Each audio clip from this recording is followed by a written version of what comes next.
Middle east మళ్ళీ రగిలిపోతోంది. ప్రపంచ దేశాల హెచ్చరికలను బేఖాతరు చేస్తూ ఇరాన్ రాజధాని టెహ్రాన్ పై ఇజ్రాయెల్ దాడులతో విరుచుకుపడింది. 200కు పైగా ఫైటర్ జెట్లతో ఎయిర్ స్ట్రైక్స్ చేసింది. ఈ భీకర దాడుల్లో ఇరానియన్ టాప్ అఫీషియల్స్ చనిపోయారు.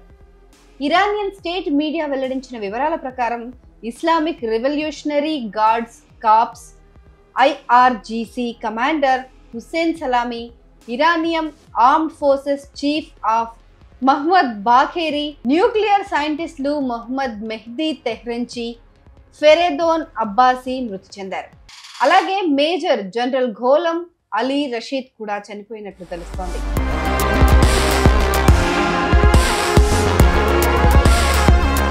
ఇరాన్ కాలమానం ప్రకారం గురువారం అర్ధరాత్రి దాటిన తర్వాత టెహ్రాన్ పైన ఇజ్రాయెల్ తొలుత దాడులు చేసింది. ఆ తర్వాత శుక్రవారం ఉదయం రెండో దశ దాడులను ప్రారంభించినట్లు స్థానిక మీడియా కథనాలు వెల్లడించాయి. ఇరాన్లోని న్యూక్లియర్ ప్లాంట్, సైనిక స్థావరాలే లక్ష్యంగా ఇజ్రాయెల్ విరుచుకుపడింది.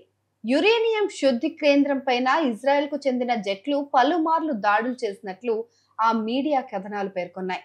ఈ ప్రాంతంలో భారీ ఎత్తున పొగ కమ్ముకున్న దృశ్యాలు బయటకొచ్చాయి. ఇక నతాన్స్ ప్రాంతంలోని అణుకేంద్రం వద్ద తాజాగా మరోసారి పేలుళ్లు సంభవించినట్లు తెలుస్తోంది.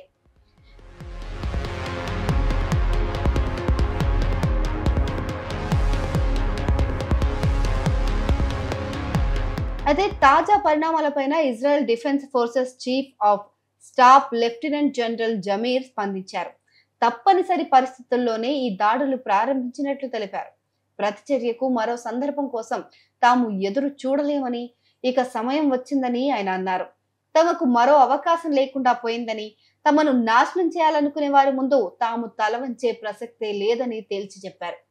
తమ అస్తిత్వాన్ని రక్షించుకునేందుకు పోరాడుతూనే ఉంటామని జమీర్ స్పష్టం చేశారు.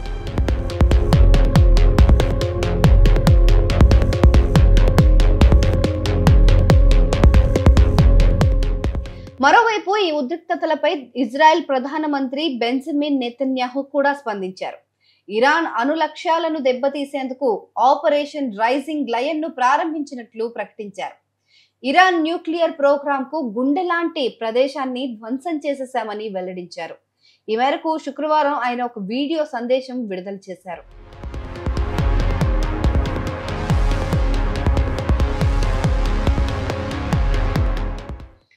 గతంలో ఇరాన్, దాని మిత్ర దేశాలు కలిసి తమపై దాడికి విఫల యత్నం చేశాయని నెతన్యాహు వెల్లడించారు. ఇప్పుడు తమను నాశనం చేసేందుకు మరో కొత్త స్కెచ్ సిద్ధం చేస్తున్నాయని ఆయన ఆరోపించారు.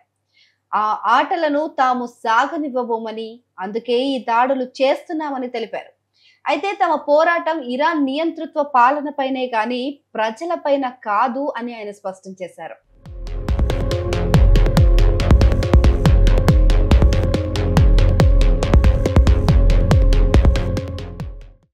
ఇదిలా ఉంటే ఇజ్రాయెల్ దాడిలో Iran revolutionary guards core air force top leadership చాలా వరకు తుడిచిపెట్టుకుపోయినట్లు సమాచారం. ఈ విషయాన్ని ఇజ్రాయెల్ రక్షణ మంత్రి కట్స్ కూడా వెల్లడించారు. IRGC ఎయిర్ కమాండర్ లోని అధికారులు అండర్ గ్రౌండ్ బంకర్ లో ఒక సమావేశం నిర్వహిస్తుండగా ఇజ్రాయెల్ దాడి చేసింది. దీంతో IRGC టాప్ లీడర్లు మరణించినట్లు కట్స్ పేర్కొన్నారు. ఈ దాడిలో ఇరాన్ కు జరిగిన నష్టం పైన తమ సైన్యం అంచనా వేస్తోంది అని అన్నారు. మొత్తం మీద ఇరాన్ ను ఇజ్రాయెల్ గట్టి దెబ్బే తీసింది. మరి దీనికి ఇరాన్ ఎలా బదులిస్తుంది చూడాలి. ఇప్పటికే హుస్సేన్ సలామీ స్థానంలో IRGC కొత్త కమాండర్ గా మొహమ్మద్ పాక్పోర్ ను supreme leader Ayatollah Syed Ali Khamenei నియమించారు.